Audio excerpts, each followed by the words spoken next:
go.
Welcome. I'm the owner of Crafty Kate. At Crafty Kate, we specialize in high-quality custom printing and personalization, including DTF prints, custom apparel, embroidery, and laser engraving.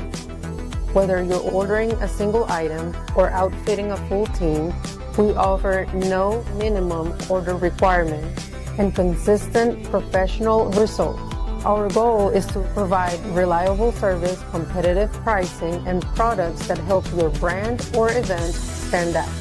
So come visit us. We're located in Lowell, North Carolina, right at the heart of Gaston County. Or give us a call at 704-675-1284. See you soon.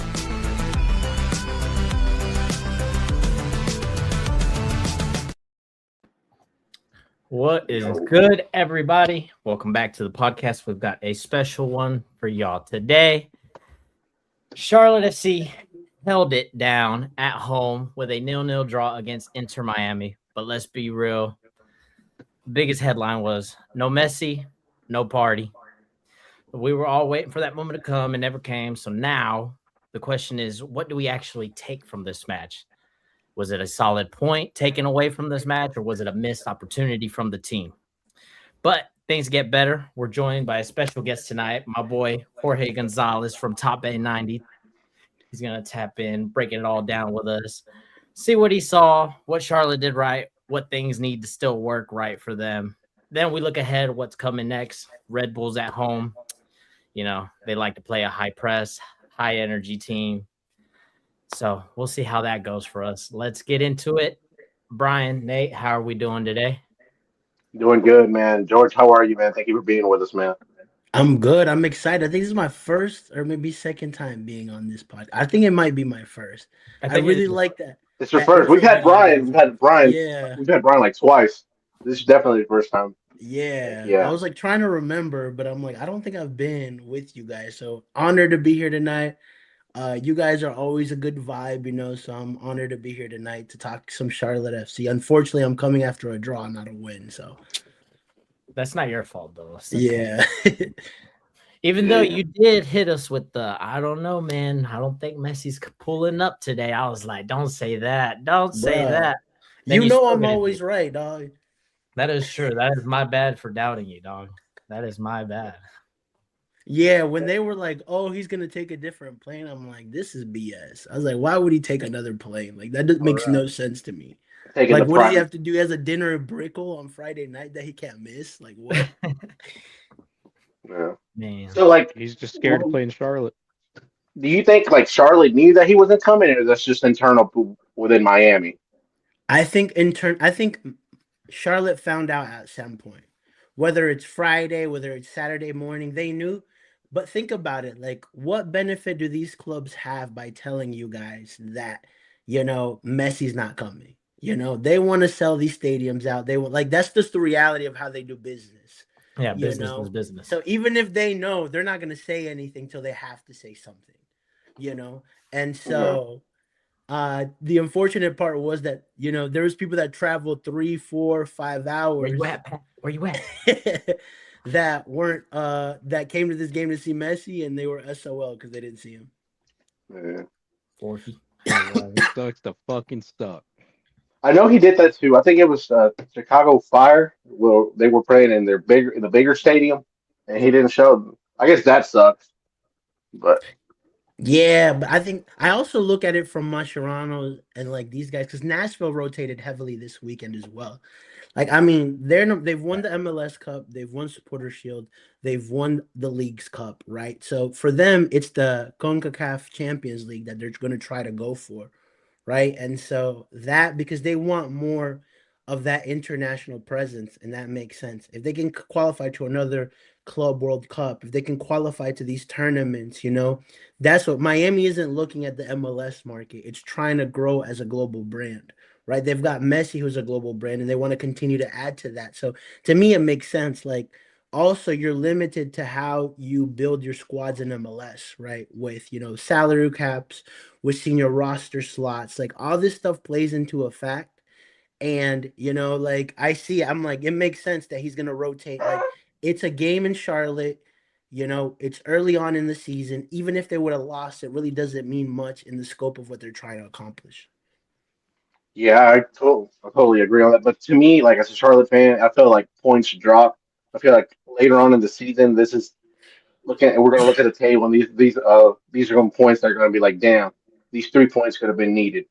Bro, this is 1000% 2 points dropped. Yeah. It's not 1 point earned. They had 7 academy kids out there. You have Luis Suarez, who's at the tail end of his career, like you had more than enough to win this game, right? And I Yeah, think we didn't, like Dean talked about it. We were way too slow with moving the ball. We're not quick enough. We're not creating enough, the and that's goalkeeper of the why, year like, wasn't even out there. huh? The goalkeeper of the year, Sinclair, he wasn't out Yeah, there. he wasn't even out there as well. No Rodrigo De Paul, no Messi, right?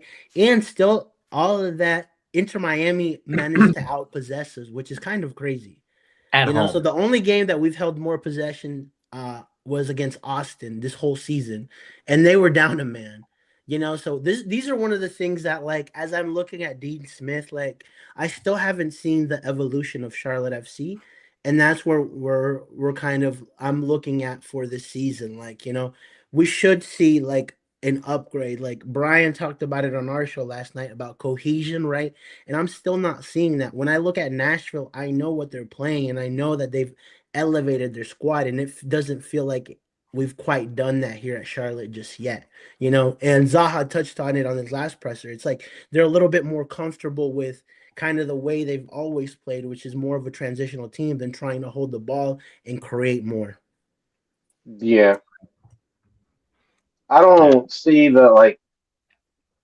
I would have loved to see Luca De La Torre. I felt like it would have been a game to see him coming in off the bench. He would have made the difference because Pep and the attacking three were like they didn't do anything. Yeah, I mean, he had a concussion. He was under concussion protocol, so he wasn't able to play. Did he You knock know, himself out in practice, or he got hit it by a ball or was something? Dean said it was after the game. After the game Saturday against Austin, they did like if you don't start, You do the sprints or something back and forth on the yeah, field. and like something happened there and he got a concussion, and so they had to put him in concussion protocol and he just was out for that match. That's You crazy. know. I think Sir Minty kicked the ball and hit him in the head. Gosh. Probably he was beating the hell out of that Flamingo before the match. Yeah. It's just crazy, man. If we don't get a player injured, he gets here and then gets injured, man. Ah, Yeah, for sure. Think about that. I mean, Henry Kessler, he's been injured, center back. Luca De La Torre now has gotten injured, and so, saying all of that though, I think Morrison Ajiman is showing me really good signs, until he's actually a really good partner to Tim Ream. He's got pace, he can run, I think he's still a little bit sloppy in his passing and his decision making, but I yeah. think that will come with time.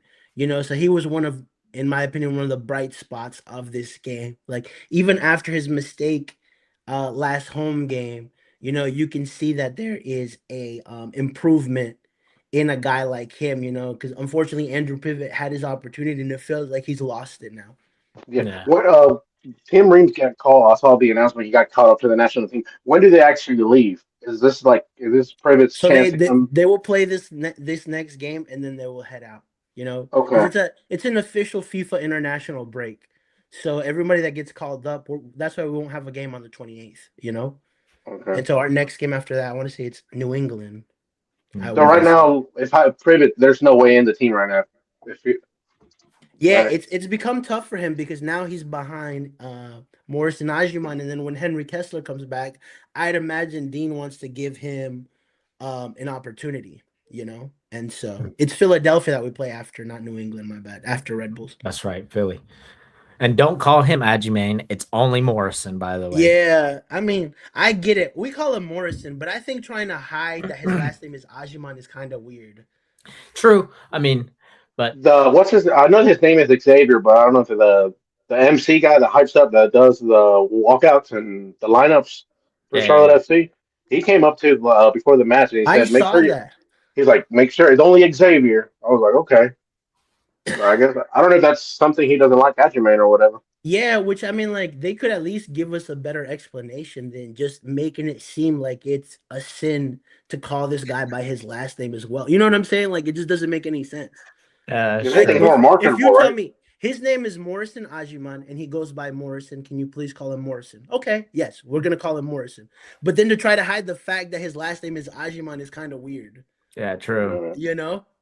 They put him up on the jumbotron, and you see Morrison Yeah, Ajimane. and So you don't it's see like, Ajuman, and I'm like, okay, like what? Like it just like it feels like a bit much. yeah, But we don't have a good explanation on this, so all we can do, as Zoran likes to say, is speculate. yeah. It might just Guys, be what do you that he think? just likes going by that name. Yeah, It's which like is me. fine, My and we're first gonna name go. is Jesse. My first name is Jesse, but everybody calls me Nate.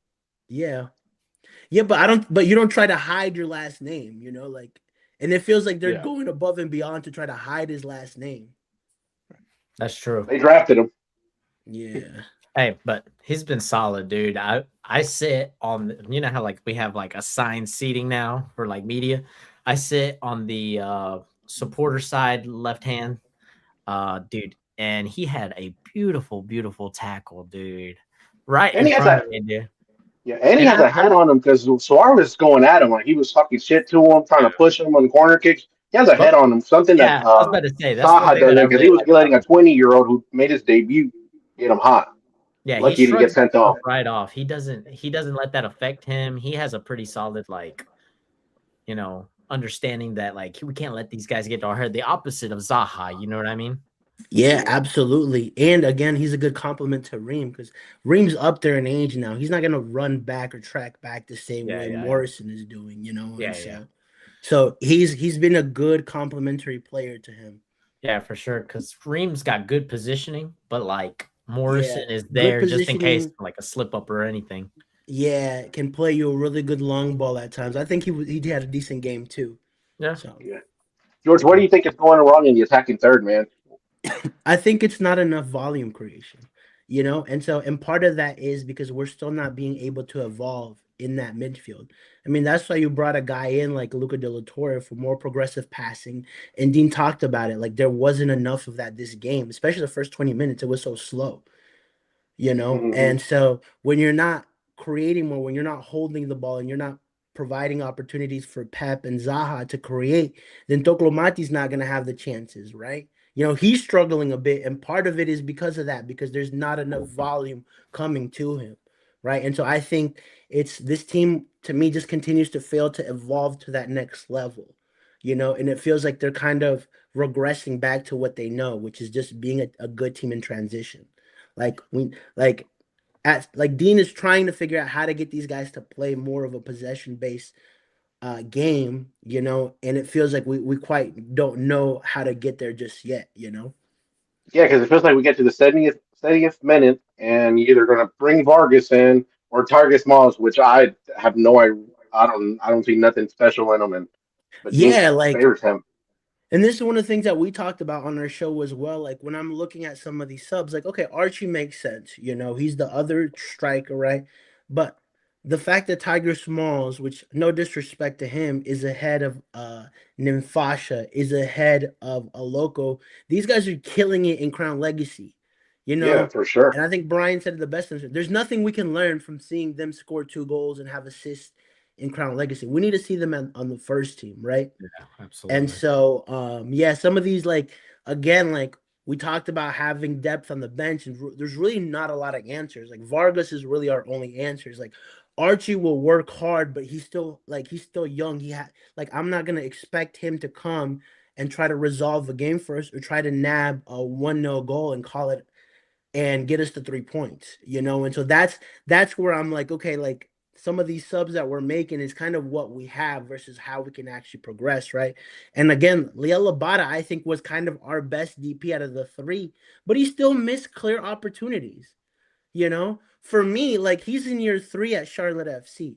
Year 1, you can kind of forgive. Okay, you're getting acclimated to the season, to the MLS. Year 2, you show me what you got. He didn't show us what he has. Nope. And now year 3, you're starting at a negative for me, Yeah. as a DP. And you have to show us if you scored that goal, that 1v1 he had where he kind of put the ball a little bit wide, then you start getting into people's minds like, okay, like this guy can actually, solve games for us. But what you do when you don't put chances like that away is reaffirm the belief that we have that you are not the guy, Yeah. Yeah. And I want more consistency from Pep too, man. He was non-existent. Dean Yeah, said he he had a good was. He game, but was. I didn't see it. Yeah, I agree with you, but I think with these guys, like they're playing in MLS and they're DPs, I expect them to have 15 to 17 games where they're really good, and they're gonna have their 5 or 6 games where they're kind of gonna disappear and not gonna be at their best, And so, but then when all three of them are not at their best, that's when you're like, oof, because Zaha wasn't at his best, Pep Biel wasn't, but that's why you got 3 DPs. You would expect your third DP to be at their best, and kind of resolve that game, So Yeah. Go ahead, Devin. Well, there's one thing I wanted to touch on other than things that we are past, things that we can't control, and that's ref inconsistency, man. I don't know. And here's one thing that like blew my mind, not this week, but last week, was the goal taken away from us, the Brant Bronicle handball. You know what I mean? We saw the replay. You barely see anything. You can't see anything. But let me just show you what happened this weekend in this match, and there was no call or anything, and this is against us too as well. the top one. And it looks to me like the left arm comes up and out from the body and stops the cross in the box. All of that says penalty to me, and had it been called that way, that's more clear of a penalty to me than Brant Bronicle's interfering with a goal. You know what I mean? 100%. That right there blows my mind. What do you think, George? Yeah, well, I think it's 2 different scenarios too. I think that's 100% a penalty, right? Like it hit him in his hand, it changed the trajectory of the ball. That's what we're going for. I don't know there's no clear video that shows that for the Brant goal called off, but it looks like it hits his, arm, and it changed the trajectory of the ball, so I understand. Here the same thing happens, and that should have been a penalty. So these are the things that like Dean talks about, like the ref is kind of against us, and I'm like, well, we also are getting away with other things, so like we kind of got to put everything balanced. Like Zaha got away with a red in my opinion. Elbow that could have been a red card too, So like I'm all for talking about when the ref is against us, but also don't exclude when like we get favorable calls as well. That's true.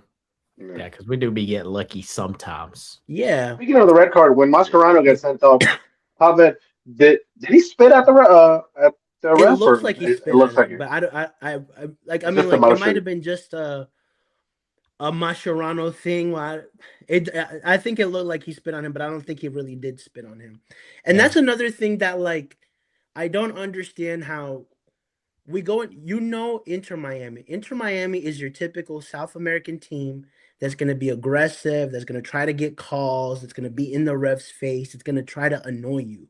Mm-hmm. Like, that going into this game. You've seen it all last season. The coach, the type of players. And Charlotte played into that. Zaha played right into that. Ashley Westwood played right into that. Right. And I'm like, instead of focusing on you having the better 11, trying to create, trying to score goals, you play into their game. And guess what? You waste time. You get into unnecessary arguments. You put the ref in these different positions, right? And guess what? All that helped to finish 0-0.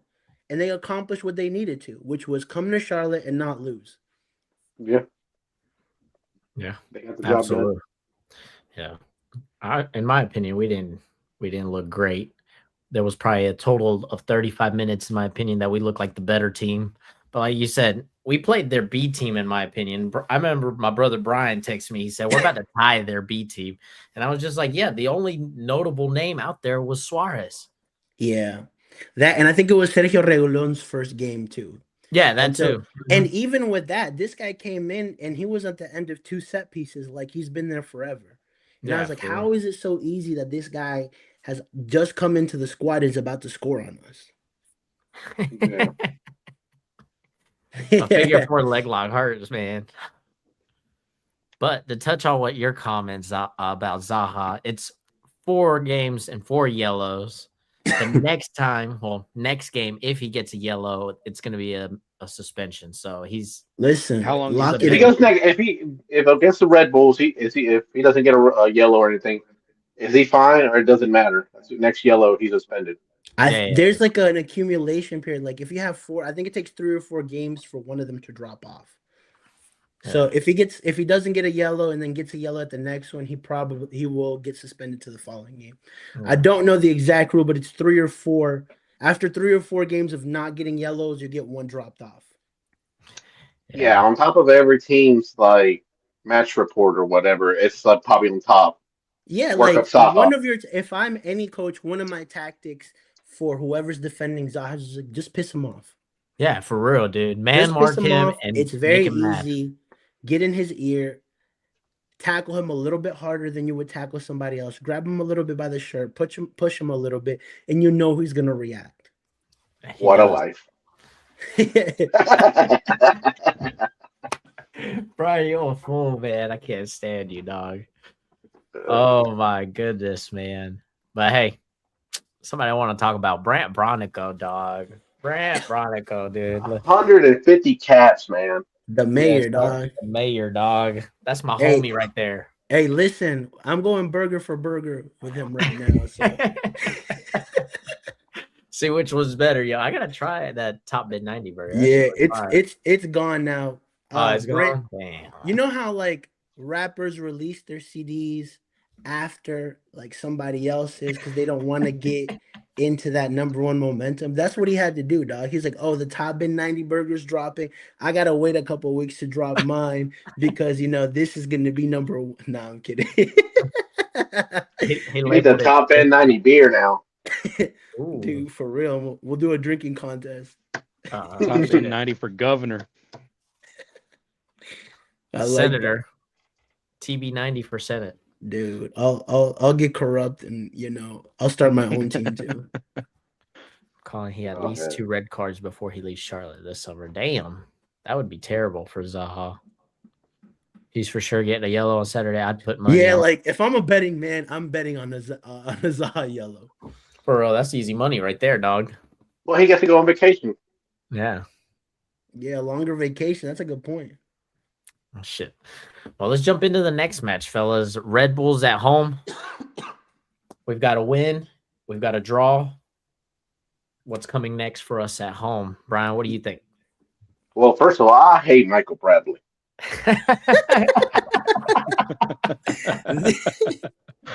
Can you expand on that? I hate Michael Bradley Sr. and I hate Michael Bradley Jr.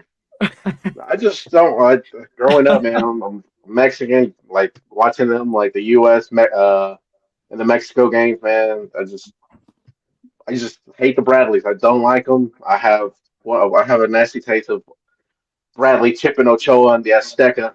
That is true. Oof. That is. I hate the Bradleys, and then right now the way the team he has are a bunch of young kids who are balling, and they could potentially come to Charlotte and run through our midfield. And I think their 20-year-old striker, our striker. So it's a tricky game, man. It is.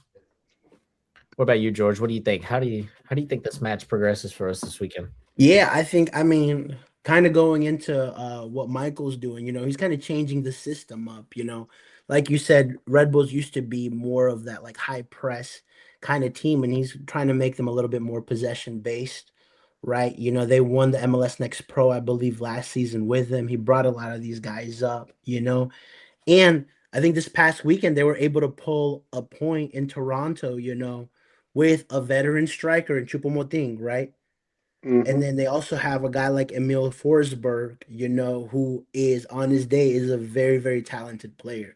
So I Yeah. think it's a tricky game, but I think Charlotte should be able to beat a team like Red Bulls, you know. And so because one of the things, again, we're preaching cohesion and like 80% of the squad has been together for a long time, you know. Most of the teams that we're playing right now, like, haven't played like LA Galaxy's a newer squad that they're building. St. Louis had a whole new coach, you know.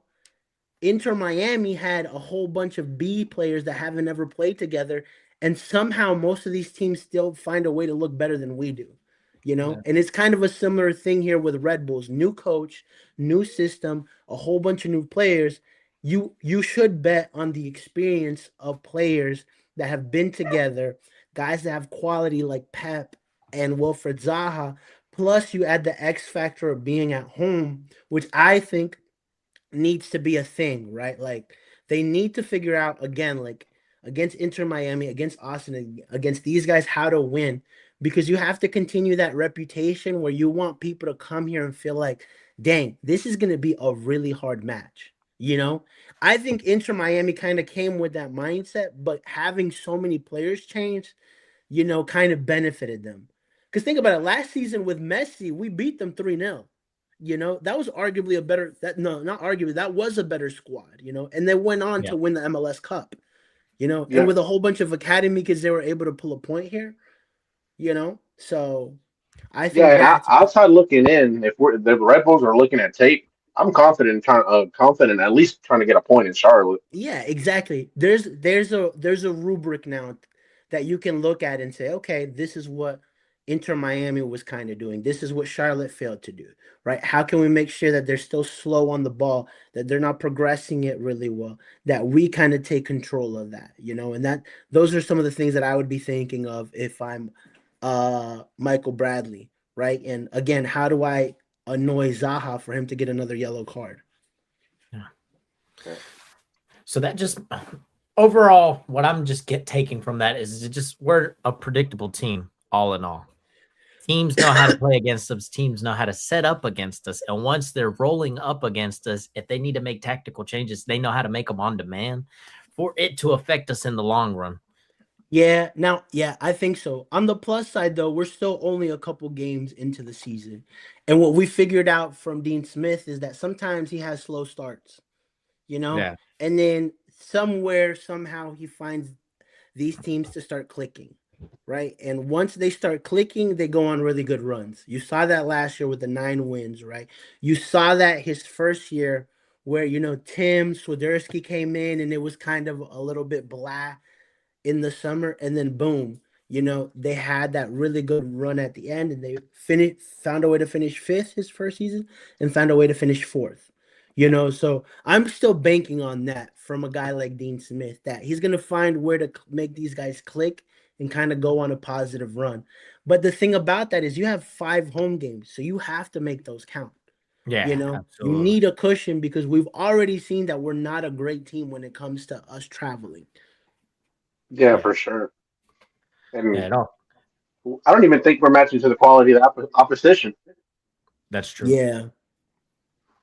I Yeah. think for most of these games, I think other teams have been better than us. And Yeah, I we've agree been for the lucky, most part. especially the St. Louis game, first game of the season. Yeah, I mean, Kalina saved us. Like those are the games where you kind of notice who the quality players are, right? We weren't playing great. Kalina made a ton of saves to keep us in the game. Pep Biel and Zaha combined for a goal, right? Like Moment those of are the magic. moment. Yeah, those are the moments. Like, okay, we came here, we didn't play well. We were able to sneak a point because we have two good DPs that can be game changers. Is why they're DPs and a top goalkeeper, right? Yeah. And through the season, there should be 5 to 7 games that go like that. That's just the nature of the beast. Where I'm expecting this isn't a great game. It's 0-0. Zaha Magic, boom, 1-0. Let's take the 3 points. Pat Magic, 1-0. Let's take the 3 points. But that's my expectations for Aliel Abada, and he's never he hasn't provided that. So in my opinion, he needs to be moved on. Yeah. Unfortunately, I Absolutely. think his market value is long gone. Yeah. And also, like last year, they had an opportunity to loan him out to a championship squad. They didn't because they said they needed him still. But then after the first game against New York, you didn't use him anymore. Yeah, I was about to say we didn't even see him. The New York game in New York was very telling. Like he didn't even come on, and it's like we went to penalties. It's not like we dominated and won that game. We won it in penalties. Yeah. So if in that key decisive game you didn't use him, then this season, this window, it was time for him to go. But I think given this summer, we're going to see a lot of changes. I'm not confident in Wilfred Zaha staying. I'm sure that it's a better market to try to push Abada out in the summer than it is this window. So I'm assuming that's what they're banking on. But in my opinion, they better have really good replacements, and that's where I'm not too confident with this front office on, because we've had more misses than hits on those DPs, Pep Biel has been a hit, but he was like the fourth option because Calvin Staines didn't go through, So it was like he was one of the guys, but he wasn't the guy. And thank goodness we got him and it worked out, Yeah. Yeah, I'm with you because if we're going to be signing people like you said, Zaha, we've got to be prepared to do a man for man, like sub per se. Absolutely. You know what I mean? Like I know what I'm going to get out of Zaha. I'm going to get about 10 goals, and maybe 7, 8 assists this season, right? And so for a DP in MLS, that's okay. And so if you're going to get rid of this guy, the guy that's coming in better produce that or to another level. If you say, well, we're going to pay somebody $3 million, who's maybe 28, who can come in, well, he better ball out. He better give us 10 goals and 10 assists. Absolutely. It better be swap for swap if you're looking to pay somebody more and have them be a little bit younger, if that's the thought process. Because if you get rid of Zaha and you bring some guy from Almeria that none of us have ever heard of, and he's supposed to be, the what next team is Messi, in Spain, and then he doesn't produce, then we're at the same spot we've always been at. And that's where I'm like, if you look at our DPs, like Swiderski, barely a hit, Yazviak, flop, Enzo, flop, Abada's looking like a flop, so it's been more flops than it has been hits. And that's on Zoran. Yeah, that's on them. And they got really that's why I'm like, rid of. okay, like if you worked out a deal to get Zaha here, if you're letting him go now, that replacement better be better. Yeah. So you think we see a lot of people leave this summer? Yeah, I think there's going to be a good amount of squad overhaul this summer, at least in key positions. Okay. I think Vargas could potentially go as well, That's one we've already seen be teased a couple of times, especially through your page. Absolutely. Where do you think we buy? Do we buy like from Liga Max, like championship players? Like where do you think we're going to try to like get from? USL League One, bro. Charlotte Independence. No, I think our market is Europe. I think our market is the championship. That's where Zoran has his connections. That's where Dean Smith is familiar at, and so that's where we're seeing it. Like, look at the squad right now and the type of players we get. We get fringe USMNT players, aka your Luca De La Torres, aka your Tim Reams, and you get a little bit older veteran players that have a work ethic and a mentality, aka your Ashley Westwoods, aka your Nathan Burns, aka your Harry Toffolo's.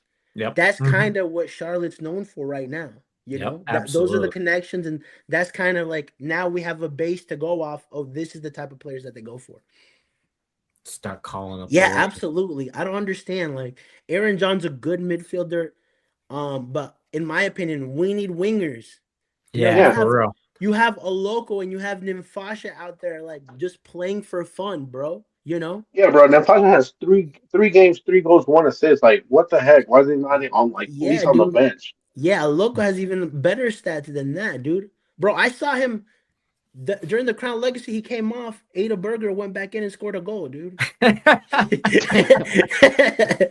that a Dean thing or? That's a good question, man. I mean, I think he has players that he's comfortable with. And I don't think he's comfortable just yet with a local, and he's comfortable yet with Nimfasha. You know, I don't understand how Tiger Smalls is ahead of these guys. That British accent must do really well for this guy to be ahead of these two. There's preferences, man. Yeah, that's what it seems like to me. But on the plus side, these guys are just making so much noise that at some point he's got to put him in. It's the same thing that happened with Idan Tokolomati. He didn't really put him in the first team at the get-go. He let him kind of go into Crown Legacy, and he was scoring goals, and it just became a point where, like, okay, well, we got to try this guy out, you know? Yeah, and Idan came in, and in 2-3 games, you saw this kid is quality. Yeah. Yeah, but that's how, like, I think that hurts, like, Nimfasha's development, because you see with Sullivan from the Union, the 16-year-old, I think Cullen Sullivan. Yeah, Calvin Sullivan. Yeah, he's getting consistent minutes on the first team, and that's how he gets to, like, that's how he got bought by Man City. Yeah. Yeah, I mean, at the end of the day, in my like, opinion, if he doesn't get 13 minutes, he's going to end up losing his hype, and Bayern Munich is going to be no more. And I would hate that for him. I don't know. I don't think it's necessarily that. I think it's more like these guys are trying to ask for money that, like, these teams aren't going to pay. Like, at the end of the day, they're like, yo, this is a kid from MLS. Like, you know what I'm saying? Like, this is where, like, when people complain about, like, hey, like, they pay more money for Argentinians or Brazilians or people from Spain. I'm like, yeah, because they have a proven track record. You know, just because you have one good kid from your country doesn't automatically mean that this kid is going to get sold for millions, you know? Yeah. Like, I'm going to go where there's a proven track record, and that's why the market is there for that, you know? And so, but fair to them, they end up getting more money than they actually – than we think. I didn't think we'd get 8 for Ajiman, right? And we got that, you know, and he's killing it, right? Yeah, I didn't think we'd get that much money for Adilson. I thought we would get good money for Adilson, but more than I expected, right? So they also have a track record of they kind of know what they're doing on that side. They're good on the business at end. Least I give them the benefit of the doubt there. Yeah. Man, what you think, man? Anda callado Nate. He didn't go to the game this weekend, man. I saw him that he was wearing that green shirt. Man. Look, all I know right now is Venezuela's winning 2-0. I'm about to lose 300. Mama world.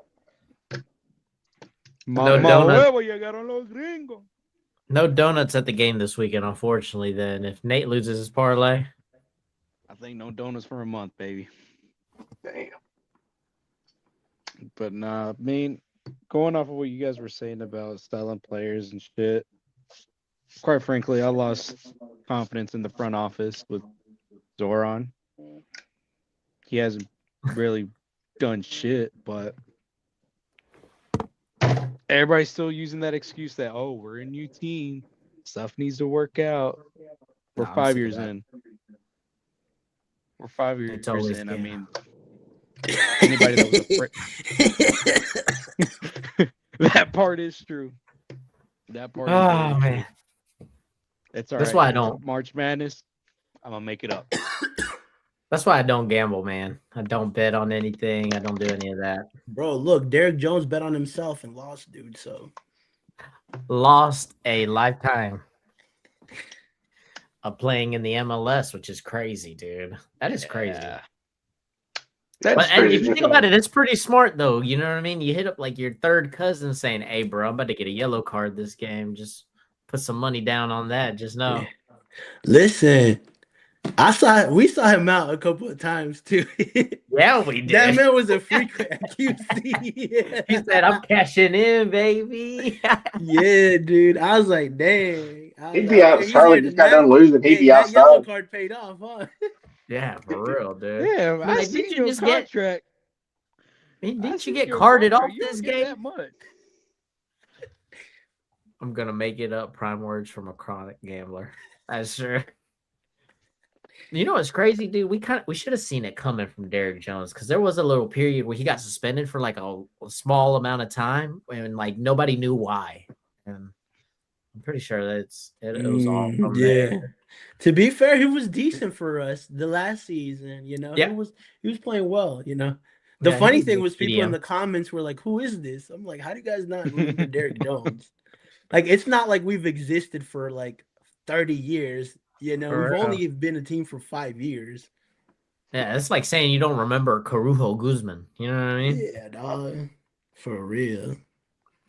Which is Oh, crazy. that was Funny one thing that is, sucks that he got hurt, Perujo, because he was balling when he got hurt. Yeah. In I hindsight, wonder. would you rather like right now? Would you rather have Copetti or Abada? I know two different positions, but like just speaking, which one would you Abada, rather have right now? Abada because he's still gonna give you some goal contributions. Enzo wasn't doing anything, bro, and he was more of an issue than anything. Like at least Abada's gonna give you 5, 6 contributions. Like this guy wasn't like he needs to score goals, and when he finally did, he told us all to be quiet. You know, respect him, bro. You know what I'm saying? That is respect true. him, bro. Like I'm like, bro, you just scored a goal in MLS. Relax.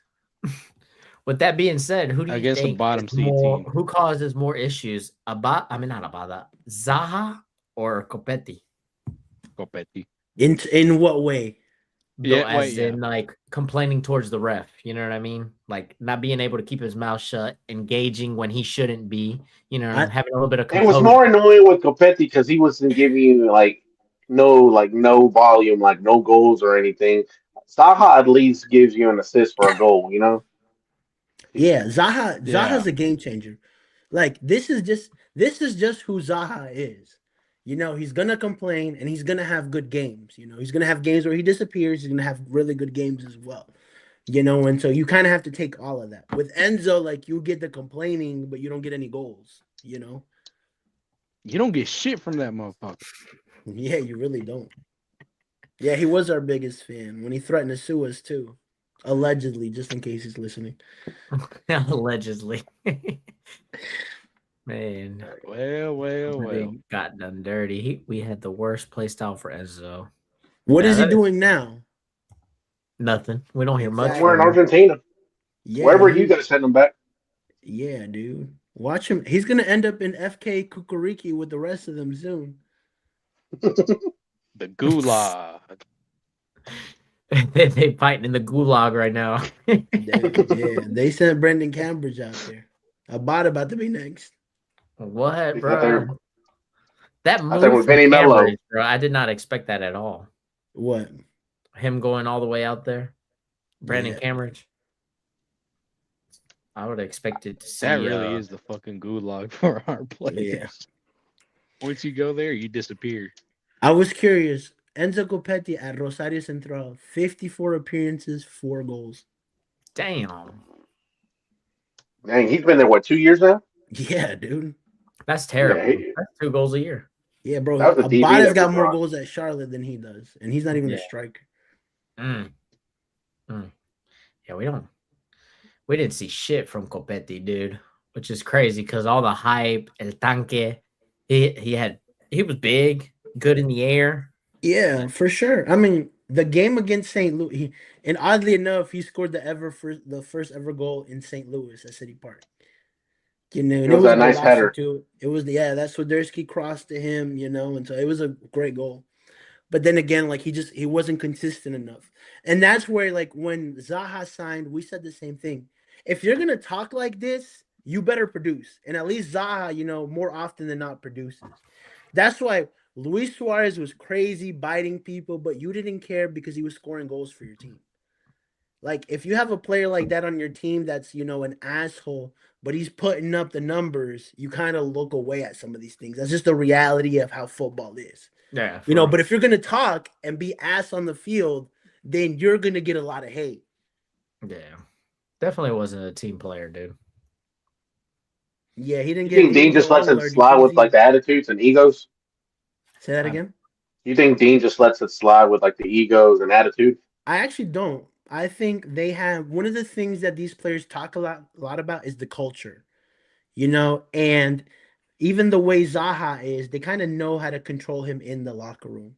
And like I think a lot. I don't think it's a front. It's just Zaha like just talks, But like when he's with them, they all say like he's cool, he's chill, And so I think he has like Dean has a good pulse to that locker room, and he's got leaders within that locker room that have a pulse.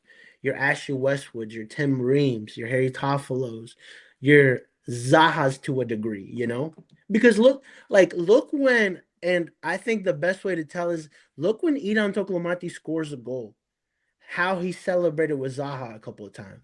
He goes and hugs him like he loves that man. That is true.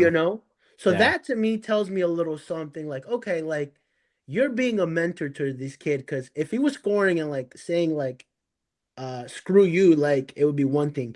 But genuinely, when I see Idan score sometimes and he goes hugs Zaha like he's his best friend, I'm like, okay, like this guy is actually teaching him something. There's stuff that we don't see that goes on behind the scene that's helping this kid progress as a player. Yeah. Yeah, But something that Brian said on the show last night. Oh, go ahead, Nate. I think Zaha, I mean, we talk about his attitude and like what he talks, but I think he's professional enough to know who he directs it to.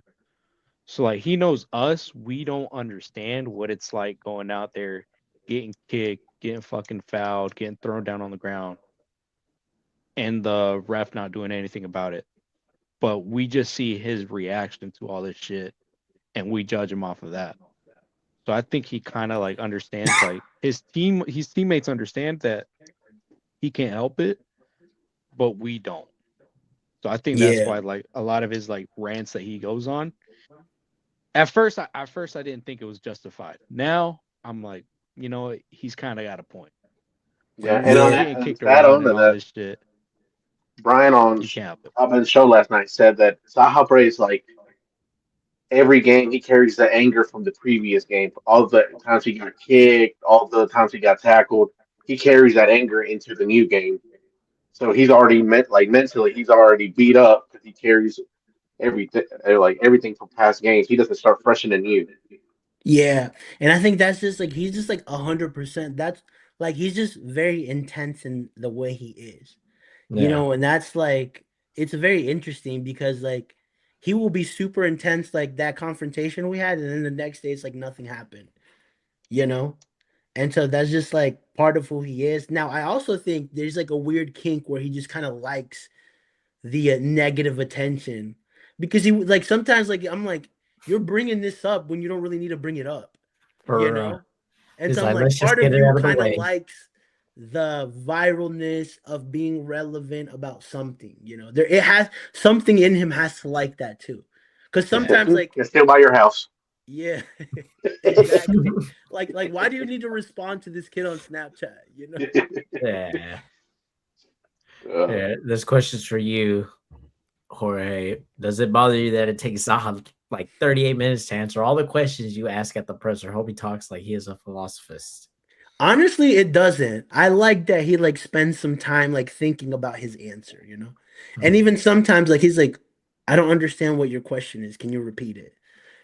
So like he really wants to give you the best answer he can. So I'm like, that's fair on his point. And also here's a plus side to Zaha as well. Like he's the amount of times he's come to talk to press, I think is very impressive. Like most DPs, like Swiderski's and all these other guys, like it was harder to get them to come and speak. Zaha, in the time that he's been here, he's come pretty frequent, which I was kind of surprised about. Yeah. I was like, we'll probably see him come out here 2 or 3 times a year. He's already talked to us twice this season. Yeah. Yeah, true. He's very open.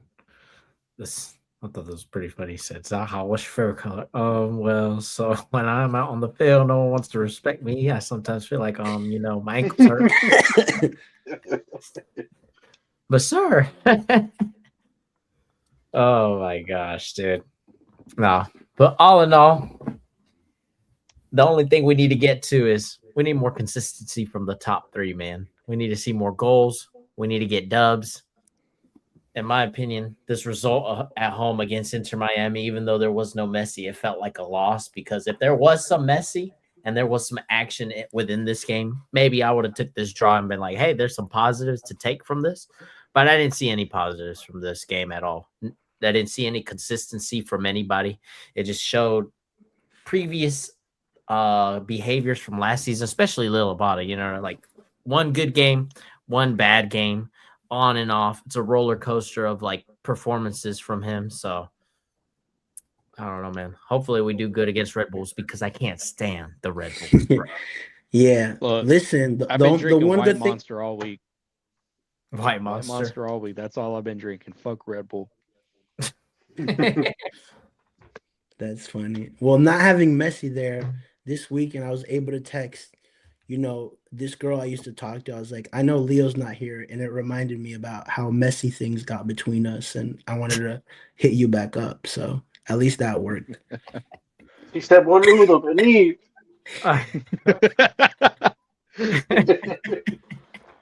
You stupid, bro. Oh, Played high man. school C and got a draw. Suarez was the gym teacher, and he led them to a draw. Bro, I ain't gonna lie, dude. There was a few times where he was running in front of me, asking for the ball, and I don't know what noises this man was making, dude. I swear. Like, yeah, he's like, say, like, pelota, pelota, but like sometimes I'm like, what the fuck, dude? Like, and I'd like every video that I have, I try to see if you can pick it up or hear like him yelling like that, dude. You can't hear that shit. Like, I don't know if anybody else picked that up on the sideline, but this dude screams like very weird when he's asking for the ball, dude. I will double that. Yes, he is a weird dude. Wave that shit, Tony. Yeah, Let's do some score predictions, man. Let's get into it, man. Let's start with you, Nate. What do you think? Are you well? First, hold on. Before you give us your score prediction, are you even gonna be at the game? Yeah, I'll be at this game. I'll be at this game. I'll be at this Okay, game. good. Let's It's gonna be go. my birthday celebration, so you better be there, dog. I need somebody to Yeah, pick I'm me picking up. you up. I'll pick you up. Yeah, don't worry about that. Let us know. Oh, before we do score Last year predictions, I've we need the been fans to show up, man. This is the third game. Hopefully, attendance is like up there, man. It's gonna be hard to get people to show up. Yeah, we talked about on our show. Like, we really like. I think if they can have 30 plus, it's a good season. You know, 35 you got the first game. 34 is the Messi game. I think this weekend will actually tell us where we truly are. Like, this is an average game, and there's no like true significance of this match. You know. Yeah, true. Because it's not like There's nothing else going on in the city, right? Like everything was this past weekend. No, Patty's Day. the fur convention. So we'll be there for a little bit. I'm kidding. Oh man. Nate, what's your score prediction, sir? Give me 3-1. 3-1. 3-1. Who scores for you? Don't ask me who the Charlotte. Okay, moving on. Brian, what do you think? 3-2. 3-2? Yeah, 2 from Saha, 1 from Idan. Damn, okay. Red Bulls buy one, get one. Charlotte SC. So is that a 2-2? That's a 2-2, I believe. 2-0 from Mid-City. Matthew. Jorge, what do you think? How do you think we do this weekend, bro? I think we win, and I think we keep a clean sheet. I say 2. I say an Edon brace. Kalina sheet and an Edon brace? Yeah, dude. I'm a big fan of Edon Tokolomati. You know, and I think he's putting the pressure on himself too, you know, because if you remember the game against Austin where he scored, he kind of like brushed himself off. I'm like, bro, relax. This is the third game of the season. Like, there's not that much pressure on you just yet, you know. For real. But like, he has that kind of high standard for himself, and I like that. Yeah, absolutely. Or maybe it's just a confidence thing. You know what I mean? He was like, it's like, you know, like when you're a kid and you're in your room warming up for a match, and like, if I score, this is the celebration I'm gonna do. You know what I mean? You watch highlights of your favorite player and you see him do that shit. Yeah, you're like, this is what I'm about to do if I score today. So yeah, this rookie card's a hat trick card. That is true. Bro, esa tú no la tienes. You wanna know which one tú no tienes? Sheesh, check that out. And that thing is signed. Yeah, that's a 22 out of 25 Zaha card. You dig? Dude. Bro, when he signed that, he was betting that he didn't know what it was. He was like, I'm like, boy, you better not bet that shit. Oh, man. I love when they do those signing events. That's the only time I get to like get up close. I was hoping to do it Is that yesterday, but doing they this year? canceled the open training. You know when they're gonna reschedule that? No word on Jorge? it yet. Yeah, they haven't told us anything. We were supposed to do our show from there, which it was gonna be pretty hype. Oh, that was gonna be dope. Yeah, It's but gonna be like you're that right. one supporters tournament. They're just never gonna reschedule it. That is true. And we were winning everything, man. We were balling out that year too. Dude, y'all were ballers, bro. And now we retired. Or I could have went pro, but you know my knee. Yeah, Listen, if I had talent and ability, I'd be out there, but I'm just missing those two things. Jorge, Right. man, tell us how. Jorge, tell us about like Top Bet like 90. Like, how did this became like your media company? Like, you're the number one source for Charlotte news. Like, how did that come to be? I Yeah, for real. appreciate that. Well, I walked into the stadium one day. They're like, "We need a young, handsome Hispanic man to kind of cover us," and that's how it happened. Nah, nah, bro. Honestly, it started because I loved, like, I'm a big Barca and Liverpool fan, and I just wanted to talk about soccer. Like, I really didn't care if we had a following or anything. I was just, I'm gonna grab my boys and we're gonna talk and we're gonna complain and we're gonna banter each other because we like watching soccer. And it was around the same time that Charlotte FC was announced, and I was like, "This is perfect because I want a local team to talk about."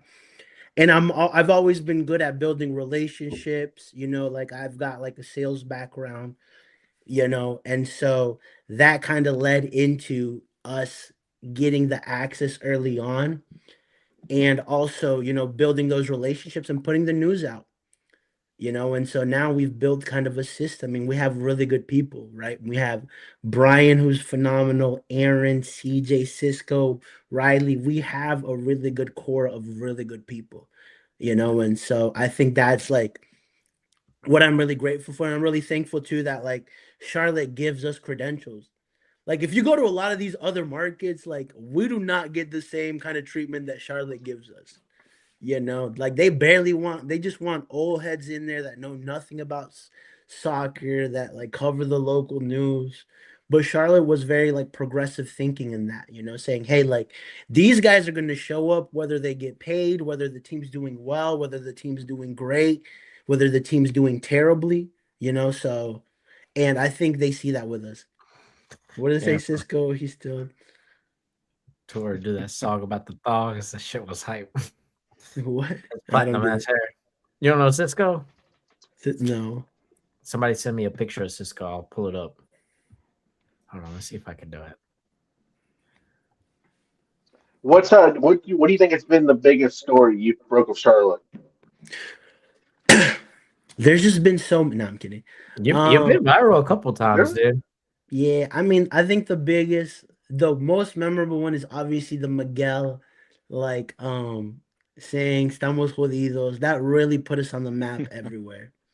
And then I think, When he said the that, did you think did you know like, dang, we got a critic here, or was bro, it I just looked around, I was like, did this guy really just say this? But half the people there didn't understand English or Spanish, and I was like, did he really like? And then I played it back, and I was like, he really said this. and this was like a few days before like our actual home opener, right? Yeah, dude. And so he said that, and that thing went super viral, and so that is a memorable. And I also like, we were the first to have Frank Lampard and Dean Smith, as the two potential coaches for Charlotte FC. We had that before anybody, Yeah. so that was really big for our platform as well. Tim Ream's a really big one too. So there's been like some, but those are kind of like the most memorable ones because they were really big stories, and like we worked hard for that. I think that's part of this too. Like we work like people don't know everything that we're doing outside of this, the sacrifices that we had to make to kind of make this platform kind of live, and the stuff Mhm. that we're doing right now to set us up for the next 5, 10, 15 years. Because I want TopBin90 to be around whether I'm 100% involved or 10% involved. I want to have a system where, we're still creating good quality content for fans. We're still, engaging with people. And plus, like, I don't want our brand to be like the other ones. Like, I want to be able to tell good content, and I also want to have fun because that's just who I am. Like, I don't want us to be like some uppity brand. Like, nah, like we'll give you news, but we're also gonna joke around with people. Yeah. Yeah, we love the stuff that you've done. We've been a fan from year one. You know, we started off just watching your stuff. Yeah. We ended up becoming friends, hanging out outside of the games. Yeah. You know, you've even gave me the ability to work for you of doing an away match at DC. Yeah. Super grateful for that too. So I mean, dude, that was crazy. so funny. Remember, because Miriam was like upset that he came to Charlotte. Dude. First question I asked was like, "Why'd you come to Charlotte?" Great team, great coach. I was like, dang, dude, did y'all piss him off? He was like, nah, he's just mad. For real, dude. And I swear, after having that first interview with Miriam, dude, I swear that man hated me from that day on, dude. Every time he saw me, he would give me the worst mean mug, dude. I'm just like, head down, like, fuck, dude. It was surreal, bro. We got to go Dude, y'all met like, Wayne locker room Rooney area. Yeah, we did get to meet Wayne Rooney. That was awesome. I got to take a selfie with him, and that's what I called the dude, Sir Wayne. Sir Wayne Rooney. Everybody was calling him Rooney. The respect, dog. The respect, dude. But yeah, dude, George, you've always been cool, like, to us, man. From like year one, I think my first memory of you is you're walking along the side of the because y'all used to sit up, and we used to hang our shit up, and you were with Brian, and you were like, "Oh, let's take a picture." Yeah, well, think about. I think that's also the other part that's really cool about this. Like, think about like the memories, the friendships. You, Nate, Brian, like we all kind of belong somewhere now in the soccer space in Charlotte. You know, like you guys, the Hooligans has a certain DNA and a certain friendship. Mint City, Southbound, like all like everybody has like their kind of crew, and we all kind of support the same team. You know, we all do a different function in the ecosystem of Charlotte FC, and we're all important in some way. And for me, it's that, and it's also like if you're a good person. Like, if you're a good person, I'm going to hang with you, you know? I don't care if you have 1 million followers or 1 follower, or if you're famous or not famous. If you're good people, like, I'm good people, you know? Yeah. We like I said, we've got the pleasure to be friends with you, hang out with you outside of the games. We were friends before we even started making content for the YETI clan. For sure. I got some videos of David if anyone wants to see them. So just hit me now. Oh, his girl's in the chat, man.